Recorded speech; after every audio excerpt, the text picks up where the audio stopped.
Baik, assalamualaikum warahmatullahi wabarakatuh.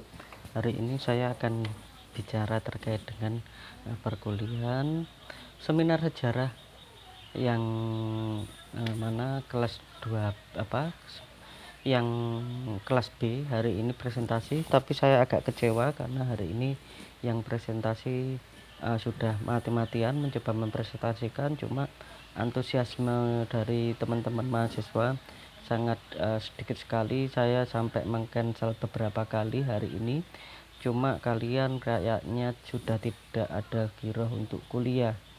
Saya mewanti-wanti bahwa perkuliahan kali ini kenapa saya adakan di semester 6, karena menurut saya kalian itu adalah orang yang mampu pasca kalian magang. Tapi kalau ini perjumpaan akhir kita di perkuliahan kali ini seperti ini, ya ini bukan sesuatu yang husnul khotimah, jadi ini sesuatu yang tidak baik gitu.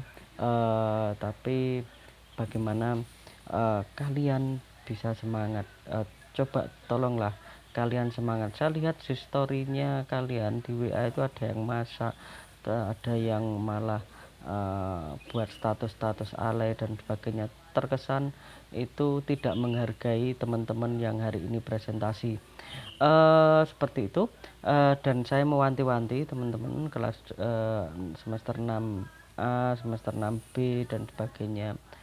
Saya di prodi itu ada satu bangku kosong yang harapan saya nanti kalian akan bisa mengisi bangku kosong itu. Artinya apa? Saya sangat kepengen sekali di antara kalian nanti akan menjadi kolega saya di jurusan sejarah, dan kita sama-sama membangun SPI, bukan menjadi mahasiswa tapi akan menjadi pengajar, akan menjadi dosen di situ. Nah, tapi kalau semangat kalian seperti ini bagaimana? Kita sama-sama tahu bahwa ini corona adalah musibah. Saya juga musibah, tidak bisa kemana-mana. Kalian juga sama, tapi ini kan kita tidak bisa berpangku tangan seperti itu aja. Kita harus semangat, termasuk menyemangati perkuliahan kali ini itu. Saya berharap filter kalian akan lebih bagus daripada UIN Salatiga, UIN Purwokerto yang hari-hari ini sering menelpon saya, dosen-dosennya, untuk memberi masukan mereka. Tapi kalian yang sudah saya bangga-banggakan malah jimbe, malah kayak seperti ini. Tuh, ini otokritik bagi kalian, kritik bagi kalian yang hari ini tidak semangat kuliah. Tetaplah kuliah di rumah, tetaplah kuliah. Jangan, meskipun kalian bisa sekali bawa HP, sekali juga memantau pertanyaan-pertanyaan itu, teman-teman hargailah mereka yang hari ini presentasi. Tuh, saya akan melanjutkan. Saya akan mengomentari teman-teman dari yang hari ini presentasi. Yang pertama dari Mas Muammar Kadafi, Saradarmo Laksito dalam kesusastraan dan kebudayaan Islam dalam masa GPAA Mangkunegoro. Nah, ini adalah serat yang mana? Serat ini sebenarnya adalah serat punyanya RM Sudiro. Akan tetapi setelah saya baca di mana di latar belakang ini kurang menukil, Mas, terkait dengan bagaimana kandungan serat itu terkait dengan dinamika kebudayaan Islamnya, sehingga di sini perlu ditambahi penjelas di mana di latar belakang terkait dengan pitutur-pitutur yang ada di serat itu yang berkaitan dengan nilai-nilai Islamisme. Ini tidak ada dicontohkan, harusnya ada dicontohkan sedikit. Lah, untuk latar belakang saya rasa rumusan masalah, saya rasa biografi KGPA Mangkunegoro bisa saja, terus isi serat itu sendiri dan peran serat terhadap dinamika sosial masyarakat di situ itu seperti apa, ajaran moral-moralnya. Nah, ini karena ini adalah studi literatur, studi serat, ini akan banyak menceritakan terkait dengan serat itu dan dihubungkan dengan pola pendidikan yang diajarkan oleh Mangkunegoro. Sah-sah saja menulis seperti ini. Tinjauan pustaka saya rasa masih sangat kurang, karena ini mungkin kalian hanya browsing saja terkait naskah serat, terus buku departemen. Saya mewanti-wanti minimal ada 5 tinjauan pustaka. Kerangka konseptual karena ini adalah sejarah tinjauan pustaka terkait dengan keraton. Kerangka konseptual harusnya Anda ini berpikir bagaimana konsep yang ditawarkan ini adalah konsep ajaran moral. Nah, seperti itu. Terus kalau masalah metode penelitian saya rasa tidak ada, cuma banyak kata-kata yang salah ketik ya. Ini padahal ini tinggal kopas saja, heuristik dan sebagainya. Terus di sini daftar pustaka ini juga masih kurang mas. Artinya meskipun ini nanti bisa diteruskan, tolong diperinci lebih lanjut. Tuh. Kedua, ini menelisik cahaya intelektual pesantren, sejarah perkembangan pendidikan pondok pesantren Khazinatul Ulum Blora tahun 81 sampai sekarang. Lah ini Mbak Mustafa, ini judulnya sangat panjang sekali, nanti bisa diperinci. Kalau ngomong ada periodisasi tahun itu sudah ngomong sejarah, jadi tidak usah ditulis sejarah, langsung aja melisik cahaya intelektual pesantren, pondok pesantren pendidikan pondok pesantren Khazinatul Ulum Blora tahun berapa sampai tahun berapa. Sekarang itu kalau sekarang nanti bisa diperinci, dipertegas, jangan sekarang, misalnya sampai tahun 2020 gitu aja. Nah, latar belakang rata-rata kalian menggunakan pondok pesantren mesti ngomong dari kata pesantren berasal dari itu, tidak usah cecebek dan sebagainya, tidak usah cecebek, Clifford dan sebagainya, tidak usah itu, karena itu sudah adalah daftar istilah ngebek-ngebekin neng kene. Nah, sehingga kalian harus ngomong piramida terbalik.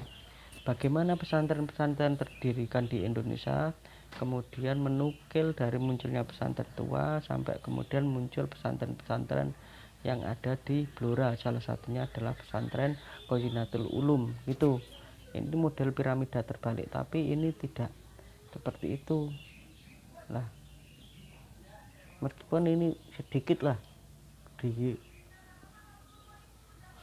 aku kan. Terus model lain lagi adalah kamu sebenarnya harus mencontohkan rumusan masalah terkait dinamika pesantren. Kalau pesantren kan cukup ruangnya cukup di pesantren, tapi bagaimana pesantren itu bisa mempengaruhi masyarakatnya. Nah, ini di rumusan masalah pondok pesantren Khazinatul Ulum itu bagaimana berdirinya. Ini di bab kedua nanti. Terus perkembangan pondok pesantren itu seperti apa, sampai pendidikannya seperti apa, dan faktor pendukungnya seperti apa gitu. Nah, ruang lingkup penelitian karena ini hanya di pondok pesantren ya cukup di situ, dan tujuan manfaatnya nanti kamu juga sama seperti kerangka konseptual dan sebagainya. Ini diperhalus lagi dengan teori-teori, dan tinjauan pustakanya juga sama. Mengenai daftar pustaka sama, daftar pustakanya masih sangat kurang, lebih-lebih sumber primer. Syiar syair yang selanjutnya, syiar syair Hadrah Fathahilah 98 sampai sekarangnya nanti bisa diperjelas. Lah ini karena ini hanya perkembangan Hadrah, ini seperti punyanya Mbak Sriati yang ngomong terkait dengan perkembangan Hadrah. Dari sebuah Hadrah Fathahilah sebenarnya bisa dipercantik bagaimana dinamika Hadrah Fathahilah. Mas Hafiz karena orang situ harus tegas, Mas Hafiz harus tegas dalam hal saya sebagai peneliti, kritik sumber jelek buruknya harus dituliskan. Jadi jangan pakai seorang orientalis yang hanya ngomong tulisan bagus-bagus saja. Nah, ini Hadrah ini sebenarnya sudah lahir di Sedah Romo, yang mana Hadrah ini sudah banyak berkiprah. Cuma ini kan dari sekitar situ saja. Lah, artinya ini perlu diperluas lagi bagaimana Hadrah bisa mempengaruhi dinamika sosial masyarakat di situ. Lah, rumusan masalahnya juga sama. ini bagaimana berdirinya hadra, perjalanan hadra Fathahillah. Kalau bagaimana berdirinya oke, bagaimana gerak langkah perjalanan hadra itu seperti apa, dan peranan hadra Fathahillah dalam masyarakat Solo. Jadi peranannya seperti apa. Nah, terus tujuan masalah tinjauan pustaka, tujuan dan manfaat penelitian saya rasa perlu dieksplorasi, hanya 2 paragraf dan sedikit sekali. Tinjauan pustaka juga sama, yang ngomong hadra di UIN itu banyak sekali. Nah, kerangka konseptual karena ini syiar ya, pakai metode pendekatan agama, syiar agama. Nah gitu. Metode penelitian saya rasa nanti jangan 1, 2, 3 seperti ini ya, jelek ini. Kalau perlu ini ditulis mengalir apa adanya, dan babnya juga 5 bab. Dan ini daftar pustaka rata-rata jangan seperti ini aja, sumber primernya harus diikutkan. Untuk punyanya Mas Saiful Haq ini terkait dengan NU di Jumapolo, saya tidak bisa menuliskan ini perkembangan Nahdlatul Ulama di Jumapolo tentang sejarah peranan keagamaan tahun 2004 sampai 2000. Ini terkesan menyepelekan. Tentang itu kan kata sambung toh. Lah, harusnya kalian ngomong aja perkembangan NU di Jumapolo tahun 2004 tahun 2018. Ini akibat jarang kuliah ya gini, tidak tahu bagaimana menulis judul yang baik dan benar. Lah ini sehingga hanya ngopas-ngopas yang dari mana aja gitu.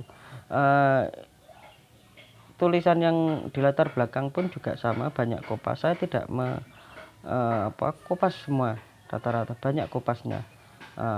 Misalnya ini di NTB kopas semua dan sebagainya, sehingga kebanyakan footnote daripada analisa dari seorang penulis, sehingga ini kurang. Terus saya langsung ke terakhir. Ini kalau ngomong arsip wawancara dengan tokoh NU di Jumapolo, iku jenengi sopo tokoh NU nih.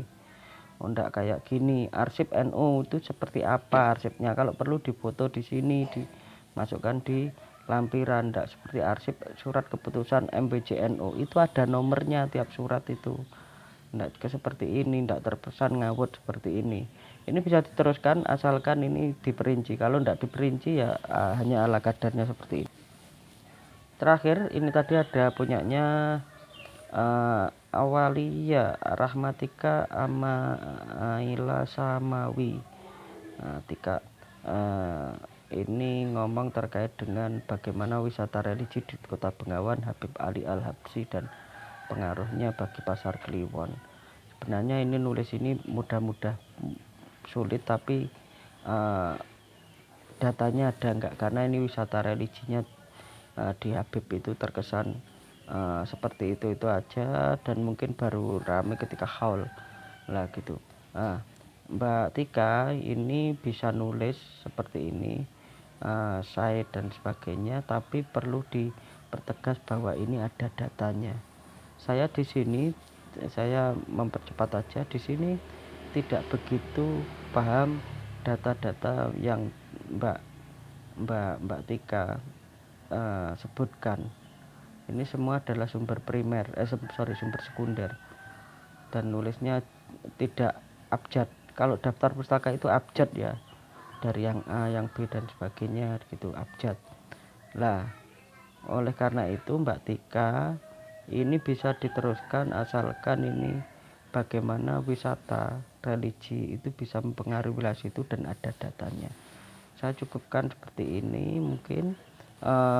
Sekali lagi saya mohon maaf hari ini teman-teman tidak begitu memperhatikan perkuliahan ini, dan saya rasa saya sangat kecewa sekali.